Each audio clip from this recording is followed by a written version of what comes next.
এক ক্রিকেটারের 64 ইনিংস পর্যন্ত একটি নির্দিষ্ট রানের গড় ছিল, কিন্তু 65তম ইনিংসে 0 রানে আউট হওয়ায় ইনিংসের গড় রান 2 করে কমে যায়। তাহলে তার বর্তমান রানের গড় কত হবে? তো এখানে আমরা বর্তমান রানের গড় যদি এক্স ধরি, তাহলে আমরা ক্যালকুলেশনটা কীভাবে করব দেখো।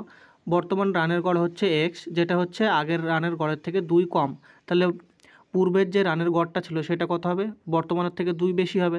তাহলে এইটা হলো আমাদের কনসেপ্ট। এবার আমরা সমীকরণটা গঠন করে সমাধান করব। তাহলে আগে টোটাল হচ্ছে ইনিংস ছিল 64টা আর গড় ছিল x+2, তাহলে টোটাল রান কত হবে? 64 মাল্টিপ্লাইড বাই x+2 হবে, ইজ ইকুয়াল টু এটা কার সাথে সমান হবে? এটা সমান হবে কার সাথে? না হচ্ছে 65তম যে ম্যাচটা ছিল, অর্থাৎ টোটাল 65টা ম্যাচ, তার গড় হচ্ছে, বর্তমান গড় হচ্ছে এক্স।